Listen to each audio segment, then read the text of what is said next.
Hello दोस्तों, कैसे हो आप लोग। Welcome back to the channel आओ बहन बातें करें, जहां हम बात करते हैं औरतों के लाइफ से जुड़ी real life problem, real life solution और उनसे ओवरकम करने की रियल स्टोरीज के साथ। तो आज के क्वेश्चन आंसर फटाफट से शुरू करते हैं।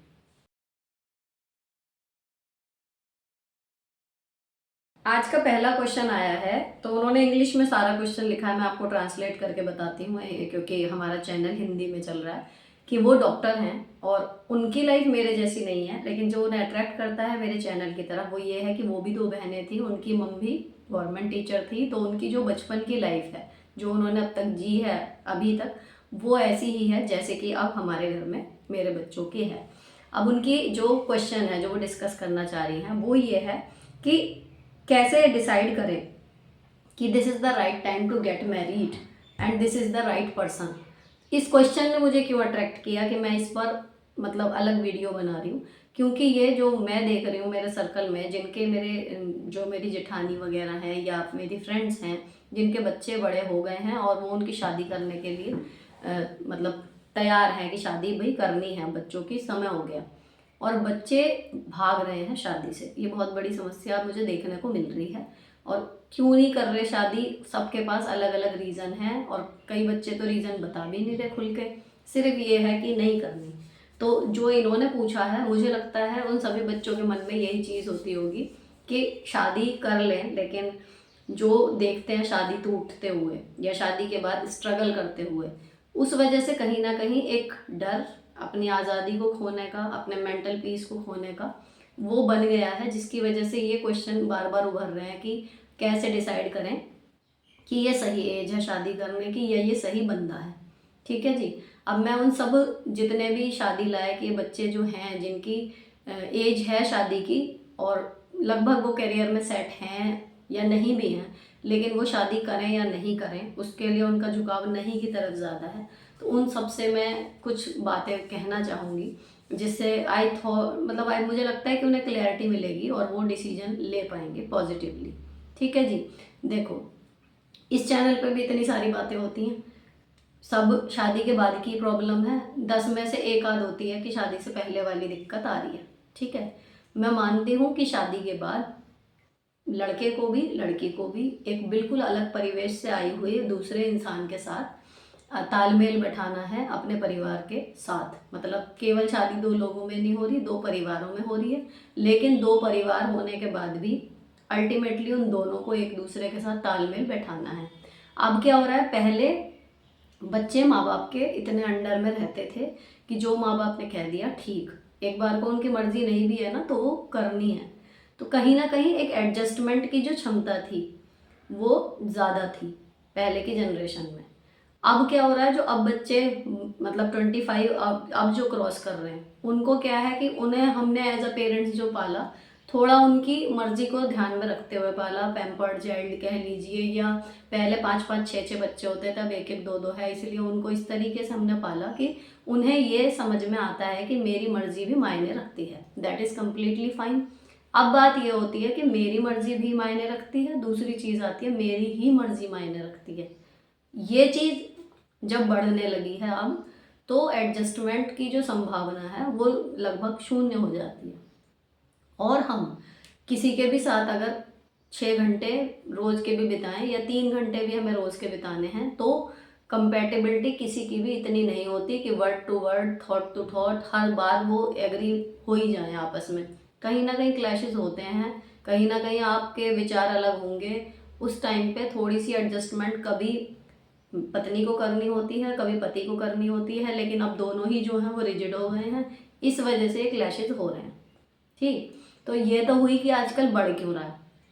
और इसी वजह से जो आदमी अपने माँ बाप के घर, आदमी इन सेंस इंसान, कि वो आराम से रह रहा है तो वो नहीं जा पाता उस जोन में कि यार अच्छी खासी लाइफ चल रही है, एक शादी के चक्कर में, एक पार्टनर के चक्कर में सबकी बैंड बज जाने वाली है, तो नहीं करते। रील्स भी इस तरीके की बनती है ना। लेकिन प्रैक्टिकली आप सोच के देखो, अगर सब ऐसे ही सोचने लगेंगे तो दुनिया में जो जीवन है या जो हमारा समाज है वो किस तरीके से चलेगा। तो ये कोई प्रैक्टिकल हल है नहीं, ये एक समस्या सी है जो मुझे बहुत ज़्यादा देखने को मिल रही है। हर जो बच्चा एमबीए कर रहा है या उसने नीट क्लियर कर लिया, या उसने किसी और कंपनी में जॉब किसी और डिग्री के बलबूते पे ले ली, कुल मिला के वो कमाने लगा और करियर में सेटल हो गया। उसके बाद उसका अगला स्टैंड सीधे यही होता है कि मुझे शादी नहीं करनी। बहुत सारे केसेस हैं, और अगर वो कर भी रहा है तो उसके बाद भी उसको प्रॉब्लम आ रही है। ठीक, अब आते हैं मेन इनके क्वेश्चंस की तरफ कि कैसे डिसाइड करें कि आपकी एज हो गई है या नहीं शादी की, कि this is the right age. देखो, ये जो दिमाग वाली मैंने चीज़ बताई कि क्लैशेस हो रहे हैं, उसकी वजह से ज़्यादा राड़ हो रही हैं शादियों में, इसकी वजह से जो डर बैठ गया, अब आप उसको एक किनारे रख दो। अब आपको ये है कि नहीं, मुझे शादी तो करनी है, आज नहीं तो कल। अब हम यहाँ तक आ गए, तो अब क्या है कि कैसे डिसाइड करें कि this is the right time. तो देखो, मुझे हमेशा लगता है लड़का हो या लड़की हो, आपको पैसे कमाने लायक, अपने पैरों पे खड़े होने लायक आर्थिक रूप से हो जाना चाहिए। उसके बाद ही आप शादी करें तो वो आपके लिए ज़्यादा बेनिफिशियरी रहेगा। पहली चीज़, इन केस आपकी एज ओवर हो गई है, ओवर इन अ सेंस कि मुझे लगता है कि चलिए पहले 20-21 में शादियां कर देते थे, 25, लेकिन जो हमारा कल्चर चला आ रहा है उसमें जो विद्यार्थी वाला फेज होता था वो 25 तक होता था, उसके बाद गृहस्थ आश्रम होता था 25 से 50। तो शादी की जो फिजिकली और मेंटली सही एज है वो वही है कि उस बीच में हमें कर लेनी चाहिए। 25 से 50 के बीच में हमारा गृहस्थ जीवन का है। अब जो संतान वाला चक्कर है, मेडिकल टर्म्स हैं, ये सब चीज़ें हैं, उसके हिसाब से भी आप, मतलब मेरे हिसाब से, अभी मैं, हो सकता है मैं गलत हूँ, लेकिन अगर आप करियर में सेट हैं तो आपको 30 साल से पहले पहले अगर आप शादी कर लो तो वो सही रहता है। लेकिन अगर आपका करियर का कुछ ऐसा फाउंडेशन है कि नहीं, आपको वेट करना है या आपको कुछ साल देने हैं, देन इट्स ओके। पर कोई स्ट्रॉन्ग रीज़न नहीं है तो आप इससे ज़्यादा डिले बिना वजह के मत करो। पहली चीज़ ये हो गई। दूसरी क्या होती है, आपने जो है शादी का डिसाइड तो कर लिया, जो 30 तक मैं कह रही हूँ, एक ना आदत हो जाती है।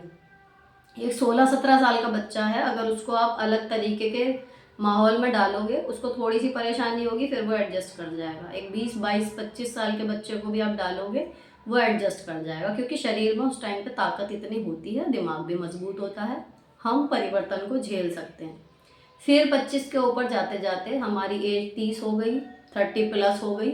अब जिस माहौल में हम रह रहे हैं, जो रूटीन हम फॉलो कर रहे हैं, मान लीजिए सुबह की छोटी सी आदत है एक बेड टी, किसी को पीनी है, किसी को नहीं पीनी, या किसी को वॉक पे जाना है, किसी को नहीं जाना, किसी को देर रात सोने की आदत है, किसी को मॉर्निंग पर्सन बनने की आदत है ना। तो वो जो आदतें हैं, अगर हम सोचें कि हम 30-35 तक शादी नहीं करते तो उसमें वो आदतें पक जाती हैं। उसके बाद वो एडजस्ट हम करने की कोशिश भी करते हैं ना, तो अल्टीमेटली हमें और ज़्यादा मुश्किल होती है। तो यहाँ सिर्फ बात एक मेंटली एडजस्टमेंट की नहीं है, फिजिकल एडजस्टमेंट की भी एक एज होती है। आप उसके अकॉर्डिंग काम कर लो तो आपको आसानी रहेगी। दूसरे, अब चलो ये हो गई एज की बात कि मेरे हिसाब से आपको 30 तक, अगर कोई स्ट्रॉन्ग रीज़न नहीं है रुकने का, तो 30 तक आपको शादी में मतलब एंट्री ले लेनी चाहिए, कोई दिक्कत नहीं है। इसके बाद अगर आप बिना किसी ठोस कारण के लेट कर रहे हो तो अननेसेसरी अपनी ही प्रॉब्लम बढ़ा रहे हो, और कुछ नहीं, हर लेवल पे, फिजिकल भी और मेंटल भी। तीसरी चीज़ क्या इन्होंने पूछी थी कि कौन सही बंदा है, कि किससे हम शादी करें। देखो, इसका डिसाइड करना मुझे लगता है नेक्स्ट टू इम्पॉसिबल है। आप किसी को आधे घंटे में भी जज नहीं कर सकते, आप किसी को साल भर बाद भी जज नहीं कर सकते, आप किसी को 10 साल बाद भी जज नहीं कर सकते, क्योंकि इंसान की प्रवृत्ति होती है बदलने की। समय के अनुसार आज जो इंसान जैसा है, जैसा बिहेव कर रहा है, हो सकता है कल परिस्थितियां बदलें और वो बिहेव उसका बदल जाए। कोई इंसान एज अ स्टाफ बहुत अच्छा होता है, लेकिन आप उसे एज अ लाइफ पार्टनर कब बनाओगे, वो नहीं होगा। कोई एज अ लाइफ पार्टनर बहुत अच्छा है, लेकिन ऑफिस में वो अपने कलीग्स के साथ उतना अच्छा नहीं होगा। ठीक है, कोई इंसान बाहर के कामों में बहुत अच्छा है, लेकिन घर में उसको नहीं आता कैसे क्या करके मैं सबको समेटूं। कोई बंदी ऐसी है जो कहते हैं परफेक्ट हाउस मटेरियल है, उसमें वो सारी क्वालिटी, वो सबर, वो सब कुछ है, लेकिन वो प्रोफेशनली आपको नहीं कम्पीट कर पाएगी जो आपको चाहिए, है ना। तो हर इंसान बदलता है, तो इसमें कि जी कौन राइट पर्सन है, ये आपको कहीं ना कहीं भगवान एक इशारा देंगे। आपको थोड़ा सा अपनी किस्मत पे भरोसा रखना पड़ेगा। बाकी आप सरसरी तौर पे कुछ चीज़ें हैं कि उसका बैकग्राउंड कैसा है, और अब तो सोशल मीडिया का ज़माना है कि उसकी प्रोफाइल्स किस तरीके की हैं, लेकिन अभी भी जो रिश्ते हो रहे हैं वो देख के ही लोग करते हैं, और कोई माँ बाप जानबूझ के गलत जगह अपनी बच्ची को नहीं डालता। फिर भी जो प्रॉब्लम्स हो रही हैं वो वही हो रही हैं कि इंसान का बिहेवियर बहुत अनप्रडिक्टेबल होता है। तो आप किसी पे अपनी फीलिंग्स के जरिए ही भरोसा एक आपको आएगा कि हाँ ये है वो बंदा, आपको खुद फील होगा। बाकी जो अरेंज मैरिजेज होती हैं आप उनको देखो, 10 मिनट की 15 मिनट की बहुत हुआ आधे घंटे की मुलाकात होती है और उसमें हम पूरे जीवन भर का ले लेते हैं फैसला कि ठीक है हमें इसके साथ रहना है। और ऐसा भी नहीं है कि शादियां टूट जाती हैं, एक दो प्रॉब्लम्स शादियों में आती हैं, लेकिन 10 में से 8 शादियां अभी भी चल रही हैं, सब कुछ है। तो कौन राइट पर्सन है ये आज जवाब आपको कोई बाहर वाला नहीं देगा, ये आपका दिल देगा। लेकिन इसमें मैं आपको पॉइंट वाइज कुछ चीज़ें बता दूं जो आपको हेल्प करेंगी अपने लिए राइट पर्सन चुनने में। आपको क्या चाहिए एक बंदे में, आपकी प्रायोरिटी क्लियर हो या ना हो, लेकिन आपको क्या नहीं चाहिए, कि क्या चीज़ ऐसी है जो मैं अपने बंदे में बिल्कुल बर्दाश्त नहीं कर सकती, वो आपको बहुत क्लियर होना चाहिए।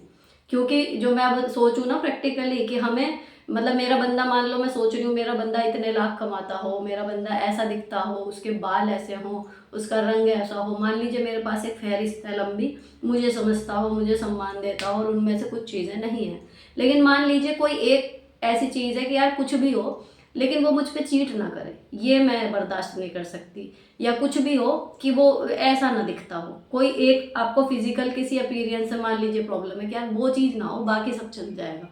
आपको क्या नहीं बर्दाश्त है वो ज़रूर क्लियर रखना, वो आप रिजिडली रहो कि भाई ये चीज़ मतलब, क्योंकि वहाँ आके आप एडजस्टमेंट करना छोड़ दोगे, आप डिप्रेस हो जाओगे, आपकी हिम्मत जवाब दे जाएगी। तो दुनिया भर के एडजस्टमेंट आप कर रहे हो उसे एक बंदे के साथ रहने के लिए कर रहे हो, और वही आपको कंप्लीटली जो चीज़ बिल्कुल पसंद नहीं है वही उसमें आपको दिख रही है, तो आप नहीं कर पाओगे।